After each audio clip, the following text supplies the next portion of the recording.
Namaste and welcome to Detours with me, Anuradha Goyal, where I talk to some very interesting personalities about journeys of all kinds.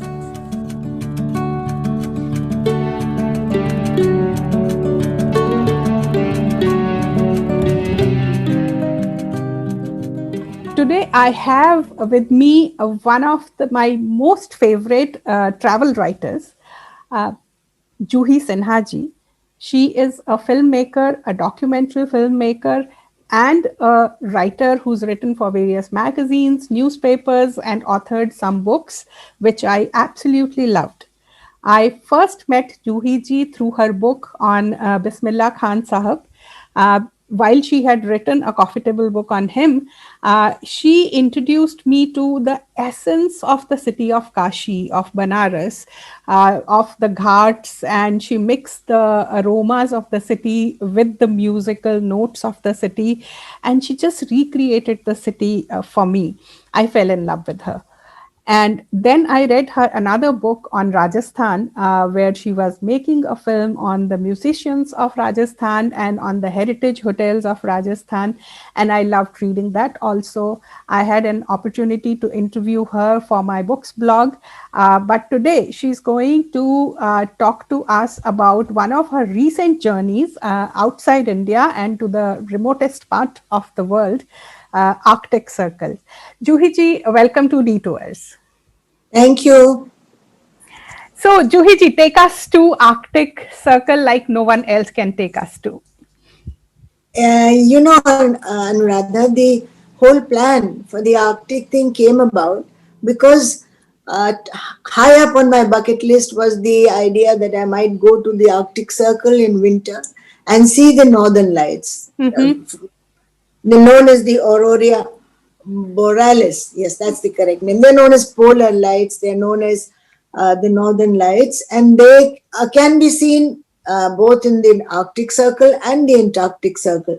But the Right. Arctic Circle tends to be more accessible, and I believe they are more readily seen there. They are actually something amazing, and I'll describe that in a bit. The Mm-hmm. Arctic Circle sort of extends around the North Pole. They say about 66.5 is the latitude from the equator. Mm-hmm. Uh, Includes many countries up in the north. That means we travel through Scandinavian countries, we travel through Russia, Mm-hmm. through Canada, through parts of Alaska, and Europe, some parts of Europe. In that sense, those places are more inhabited, and therefore it is easier to get to a town. The connectivity is better. So Mm-hmm. we made this sudden plan to go off. It was February, so not actually in the depths of winter, but there was a good chance that we might see the northern lights. Mm-hmm. So that's how we decided. We'd suddenly bought our tickets from Delhi to Stockholm first. Mm-hmm. And then from Stockholm, we took a flight to Kiruna in Norway, in Sweden, I beg your pardon. And in Sweden, it's about 300 miles inside of the Arctic Circle. Mm-hmm. And in India we have mountains and lots of snow, and we have some stunning places. Right. The exciting thing for us was the expanse of the snow, because here we are in the latitude which has given it the snow, Right. and the feel that you can see vast expanses of the snow, and it's something really amazing. It's even beyond the tree line in some places. So although we saw a lot of firs, the birch and the pine, not the pine so much, but the birch, and they had lost all of their leaves, but they were stunning. I think I sent you a photo of a birch tree Yes. against a blue sky. So Right. that was our basic, what should I say, our first camp was in Kiruna in Sweden, which was way into the Arctic Circle. Okay. And how does it look like, feel like being surrounded by snow all around? You know, Anuradha, one of the things about these countries, and I speak of Scandinavian countries because we visited them, I think, 2 or 3 times, is Mm-hmm. that there is a smaller population, vast expanses of uninhabited land. Mhm. And that gives us the feeling of the vastness and the depth of there's the sky, there's the snow, and you are sitting on a good road. You don't have to go right into the wilderness Mhm. to get the feel that you can travel up there and see it. So we stopped in Kiruna, and there is no way you can just buy a ticket for the Northern Lights. You just have to take a chance. You Right. go there, and we pretty much nearly every day set an Mhm. alarm from 11:30 onwards through the night. And on Mhm. some days, we saw not the full glory, and that is something I've only seen on TV and on YouTube. Mhm. Anybody who's seen it is going to be enchanted, because there are these rippling curtains of green and purple Right. and yellow and pink, and it happens, I understand. Mhm. When I'll just tell you the exact term that how it happens is when there are these solar flares that Right. touch the, and that's what causes it. It's caused by solar particles colliding with gases in the Earth's atmosphere. Right. And for many of the traditional tribes that live there, the Eskimos and even the Sami in the Scandinavian region, they believed they were the souls of the animals dancing. And Ah. there was superstition, but on the whole, now the tourist traffic to see them is something really amazing. The skiing in the and the Northern Lights are Mhm. something that pretty much everybody has on their bucket list these days. Yes, yes, I see a lot of Northern Lights being advertised in tourism brochures, Yeah, but I was not very sure how many people actually get to see it when once they are there, because they have a very limited time period to spend there, and like you said, it is your destiny whether you get to see it or not during that day. absolutely. It's like We tiger sighting in Indian jungles, it's absolutely we you can travel all the way to some of the best places and not sight a tiger, see everything else, yes. which has happened to us, by the way. But at the Northern Lights, we were there for 17 days, and we Okay. thought, and we did see, Mhm. glimpses. We saw a spray, a sort of a smear of green, or Right. one day we saw a little bit of the white and Mhm. gray. And they tell us that the Northern Lights come in all shades, and it's hard to actually be able to see. I think those who live there have the best chance. And I think the best months are December, January, when it really is the depth of winter there. That is Mhm. the time when you get to see the better chances are there to see the Northern Lights. Mhm. And from Kiruna, then we went even further north. We went to a place called Abisko. Mhm. Abisko is well known as a ski resort, and there were loads of people there. And we stayed up all nights for the 2 nights that we were there. But Mhm. again, the faint smear of green, a little hint of gray and white, but Mhm. we never did see the whole the spectacular display that the Northern Lights can actually provide. Right. So people should go with a very realistic expectation that you may or may not see it. Yes, ultimately it's the luck of the draw in many ways, Yes. but there's so much else to see, Anuradha. It's Yeah. not So only. please tell us about what else can we see. See, when we went there, our main focus was the Northern Lights. But then, when you travel through, we were able to hire a car, and we traveled. And the travelers in my family are three. That's me and my daughter and my grandson at 6'2". He's the brawn who carries stuff, and he's the navigator in the car, and my daughter is the planner, and very often now the person who drives, and I am the voice of experience that sits there when things need to go wrong. Perfect. Having done so many trips for my shooting and other reasons, I have taken 40 people on trips, so I am a little more, what should I say, non-flapped. Right. uh, the thing is that when you travel through the countryside, you get a feel of the kind of lifestyle they have. For Right. example, the place where we stayed, Mhm. it was a camp in Kiruna, Mhm. and Ripon camp, and there they would put up, instead of a weather forecast, an aurora forecast. What are the Hmm. chances? They would 65, or they would be, sometimes they would put in even a 75, and we'd sit up hopefully waiting through Ah. the night.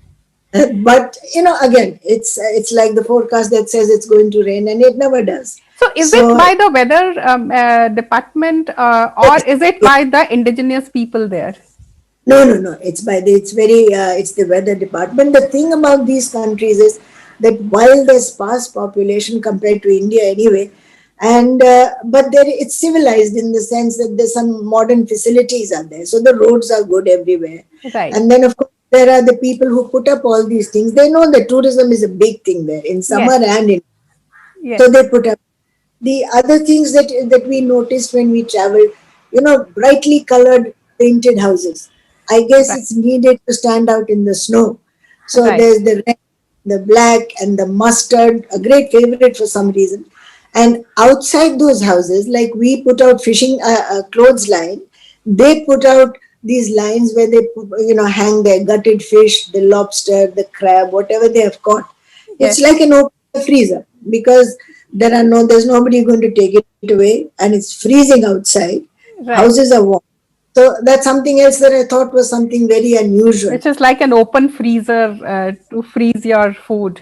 And then, of course, I found that people had painted trolls, Mhm. on some of the houses. So one of them had a broomstick with a witch sitting on it. So it has a history of legends, of folk tales, and the people there, the Sami tribe is very limited. Now you have to go way further up, I think, into the less inhabited areas, and but they are there. They were still, I think, more for show and for tourism now near Kiruna. They wear the reindeer made coats and Mhm. shoes. So that was something else that I thought. We did go to them. We were able to feed lichen to the reindeer in a camp, and Mhm. they are very tame, and they're the lifestyle, very important to the lifestyle of all the people who are there in the, especially in the northern part where the tribes people live. So for tribes, the animals are their wealth, Yeah, absolutely, absolutely. you know, uh, And around the world. I mean, in around, India also we call them Pashudhan, so yeah. it's like your wealth. And the other thing that I thought was interesting is the Scandinavian concept. I'm going to pronounce it wrong, but I'll try anyway. Called Friluftsliv. Mm-hmm. Friluftsliv. Mm-hmm. They say it in one smooth flow. Friluftsliv. Mm-hmm. It's a way to keep happy during winter. Now, Hmm. for many of us, it would mean curling up inside the house with a book. Mm-hmm. But for them, it means wearing the right clothes and just going out. And they do a lot of that. They do the trekking, even in winter. They'll go Hmm. skiing, they'll go walking, and their whole concept, of course, which I once heard somebody tell me in Alaska, is that there is no bad weather, there is only bad clothing. So I Hmm. guess that explains the concept of how they keep going out, and they keep healthy. And I think that's a marvelous way. Our climate is a great deterrent for so many things, but they have made peace with it and have learned to enjoy it. I think That's it also wasn't. a very good lesson in saying that, no matter what the conditions, you must keep doing what you're supposed to do. Yeah, they say that we come from a tribe of hunter gatherers, and for us it is natural to be outside rather than sit inside, four walls in a house. They prefer to be out and just go out and do whatever they want. They can Mm-hmm. go in group. Yeah. They go out with their ski stick and walking stick, maybe with a dog. They Mm-hmm. just go out, be out in the open. They don't let the weather, and it can get very cold. One of the crazy things that we managed to do, Mm-hmm. and of course we did it in the middle of the night trying to see the aurora again, was we booked a tour with one of these groups that takes you on a sled Hmm. right through the forest at nearly midnight. Hmm. So But is we midnight really midnight there?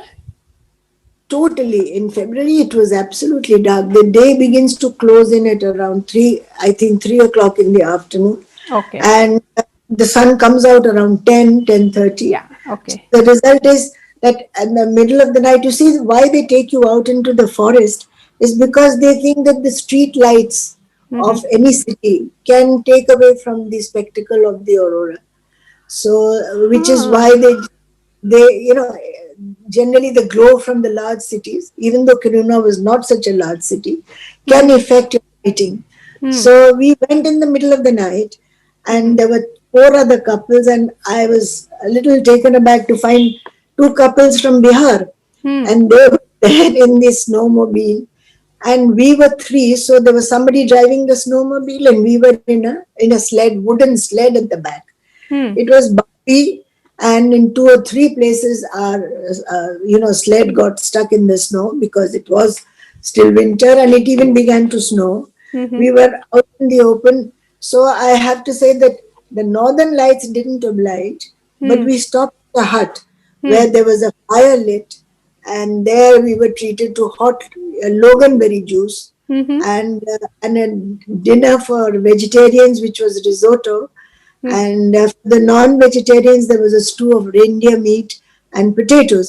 Hmm. And there was another dessert of a cake with cloudberry jam and Hmm. some cream.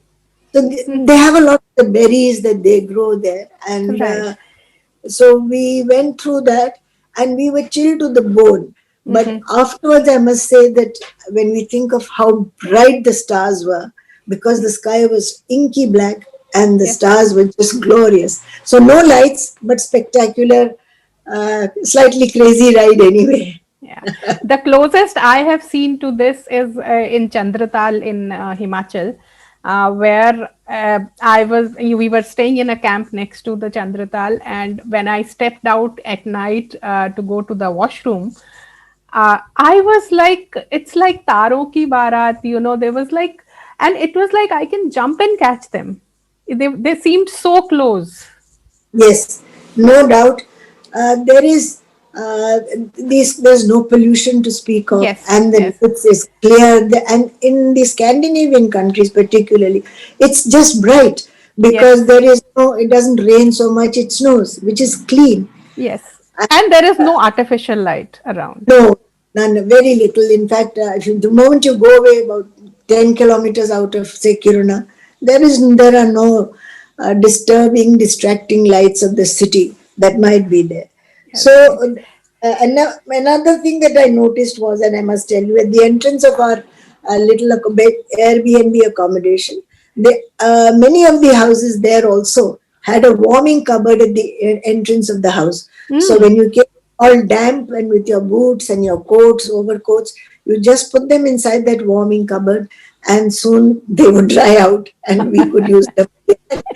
I noticed because these were slightly different things that Yes, we don't get to. Small things you can only know when you travel and when you see this. right. I also wanted to know that, all tribals have these ritual paintings on their houses or in their, crossroads. They have these poles or, some association with mythical animals. Did you discover any of that? No, actually, the Sami tribe that we got to see, they were like inside a sort of pretend wigwam. That's what the Ah, right okay. word So which is more is. like a tourism setup. Correct. जैसे हम we want to show a Rajasthani village, so we'll do it like that. Yeah. It's there. It gives you a glimpse. You Mm-hmm. meet the Sami tribesmen. Mm-hmm. You meet the reindeer that are tame as can be, Yes. and interesting to see them being transported because there are two people in a snowmobile, and the reindeer just run along with you, and Mm-hmm. they can take them from one place to another. These are the Mm-hmm. townspeople from Mm-hmm. the Okay. also, I found that it is these modern houses that Mm. had all these symbols, of the trolls. One set in the garden, one painted on the house. So it is. Some had a whole family of trolls, a father and a mother and two children. So these are things that people still like to believe in. Hmm. It may not be the most modern way of thinking, but they keep their Do they traditions not alive. sell them as souvenirs? They must be. They must be. I can't recall now whether we bought any because there were little souvenir shops, but I can't remember. Okay. And we just buy now the fridge magnets because there's really Yes. nothing. Right. Right. So that brings me to another question. the vegetarian food. I'm a vegetarian, and I usually have a problem in these kind of places in finding good vegetarian food. So, how easily is it available there? The thing is, Anuradha, I have to say that all of these countries, there's a lot of meat that is eaten, Yes. and for even for Indians who do eat meat, it can get too much.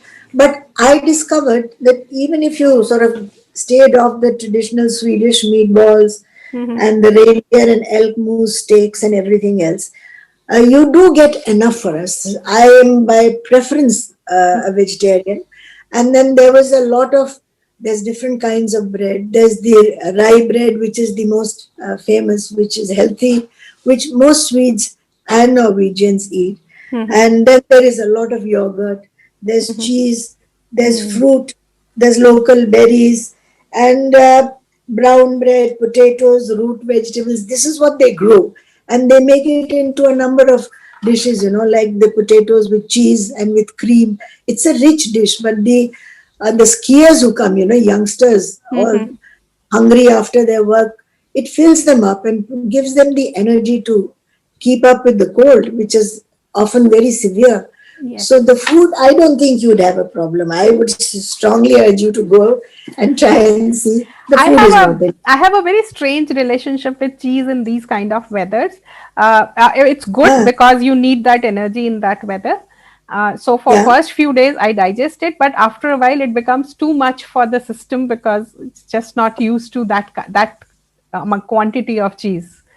Yeah, no, they also have, I think, light yogurt, which you do Yes. not have to, which you can digest easily. Probiotics now are available everywhere, so I don't think that is such a problem now. And besides, we stay in an Airbnb, there Hmm. are food packets that you can get. You Hmm. have the soups and the pastas also now pretty much available anywhere in the world. It's like our Maggie noodles. You go to Right. Gangotri and Yes. it's there.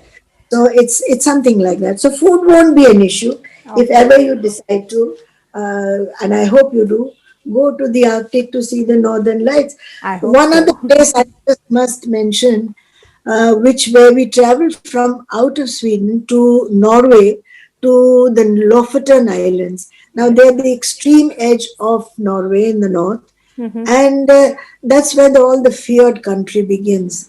Hmm. And we drove from Narvik also in Norway, and they are some stunning places because these inlets have very attractive places where you can stay, and the places are all warm and comfortable, two bedrooms and a kitchenette and everything else for you.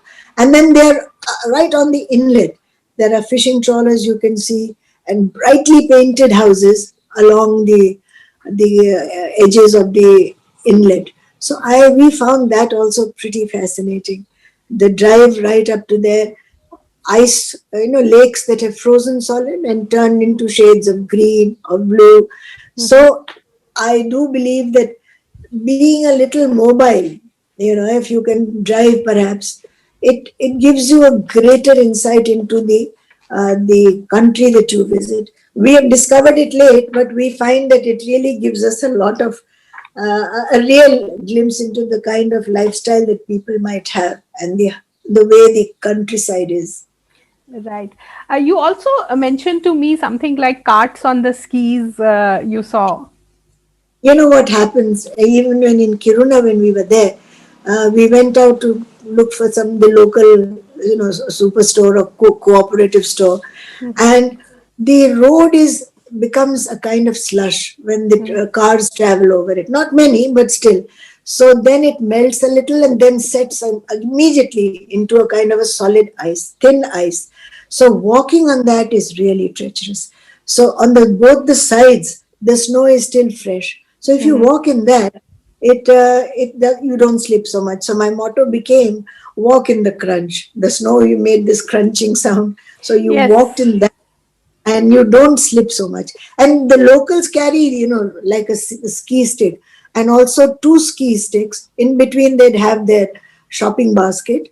And Mhm. old people, elderlies, Mhm. and there are a lot more there, I think, doing their own work, shopping, everything. they use these and it keeps them from falling and hurting themselves. So these are some of the interesting things that one noticed that we would not naturally see anywhere in India.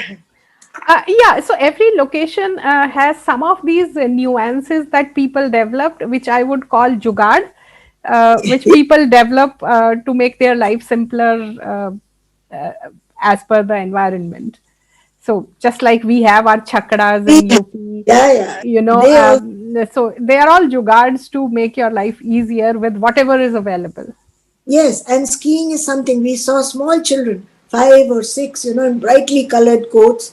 And I think it's practical because among the snow drifts, they are easily spotted. So schools would bring out 15 children, all in the brightly colored coats and caps and with their ski sticks. So it's a way of life for them. It's soon after you learn to walk, you learn to ski. And on the whole, I think our trip gave us a glimpse into the lifestyle of the people where temperatures can really fall. And I think, like so many trips, everything has a low point and a high point. We Mhm, also have those. mhm, And but I have believed that in the balance, mhm, the high points have always been worth it, which is mhm. why we plan to go somewhere else in So, another year. so Juhi ji, what are the some things that people should keep in mind when they plan to go to these kind of places which are remote, which are sparsely populated, although it is quite a touristy place. So, what are the things that we should keep in mind? I think the first thing is adequate clothing. Layering is the key word here because you take many layers, and now there are excellent ones available here. In Yes. fact, when we went out on that the trip in the middle of the night, we had worn all our clothing, but they made us wear another set of clothing, to stand up to the cold. And the thing is that they are all so tall, all Scandinavians, and Yes. I'm all of 5'1". So anyway, I could hardly wear their clothing. But important thing is layering, 3 pairs of socks, comfortable, if possible, fur-lined shoes. Mhm. Then of course the upper layering, various layers that if you get hot you can remove, otherwise you wear them. Gloves, of course, caps, mufflers to keep Mhm. out the cold. Those are the important things. The other thing is for anybody who takes medication like for BP or something, it's impossible to buy it there. And it's best to take any small, like always, a first aid Mhm. kit with Yes. you when Yes. you travel, and Yes.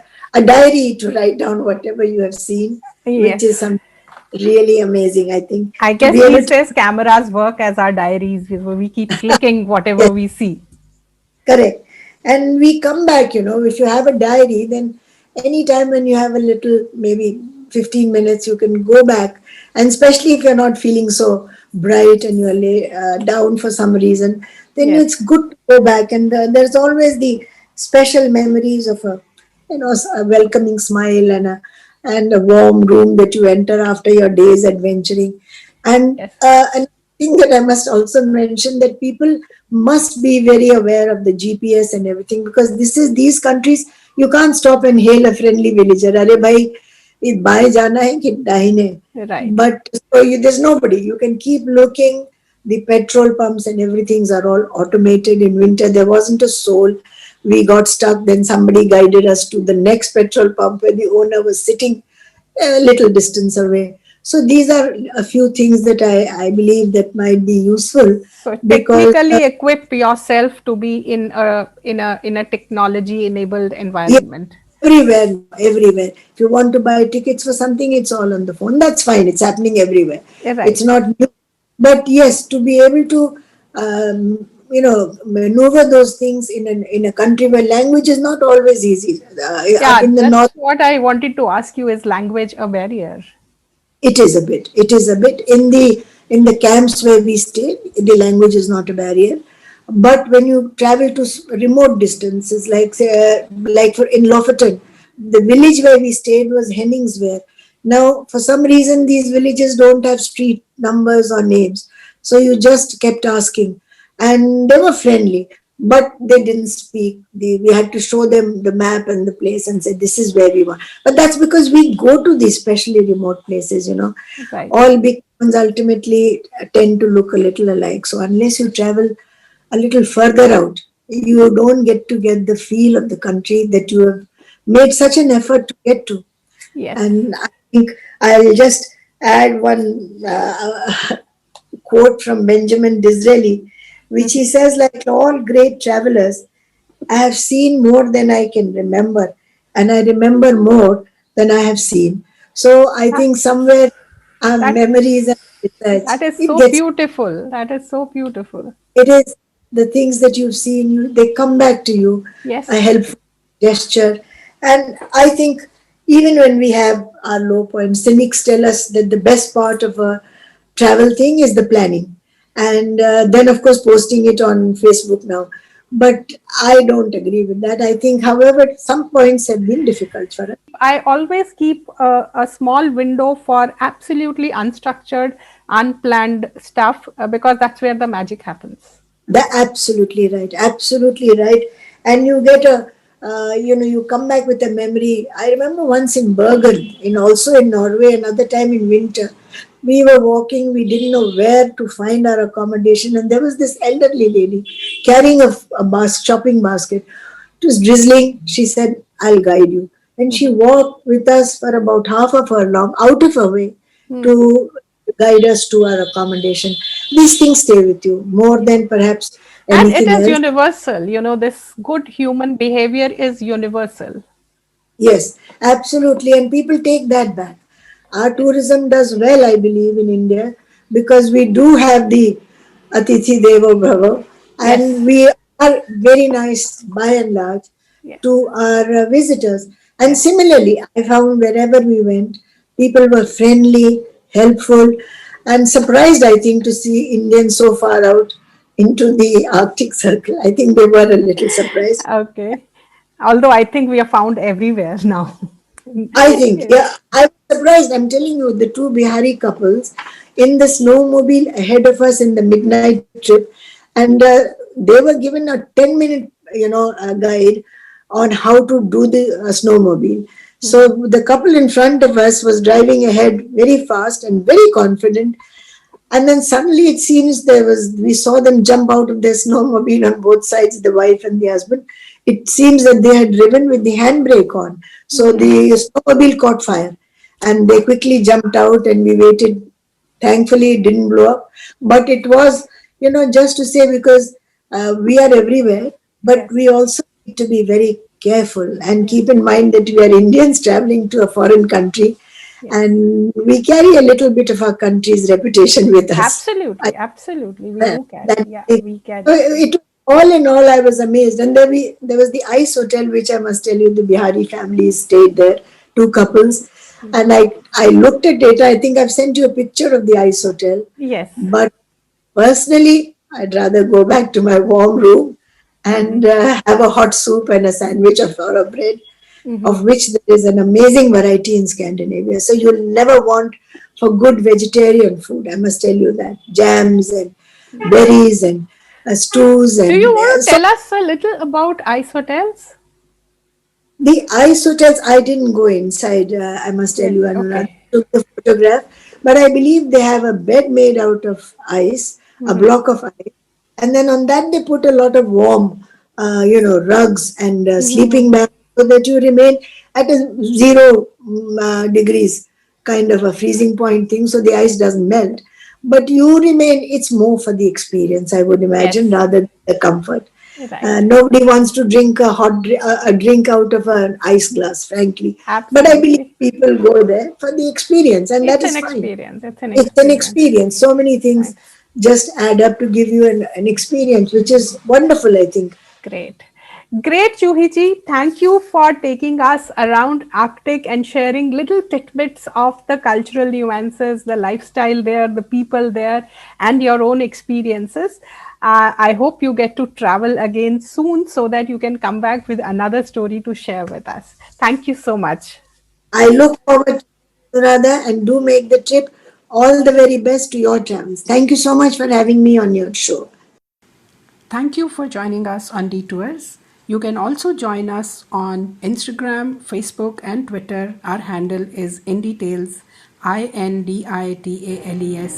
See you soon.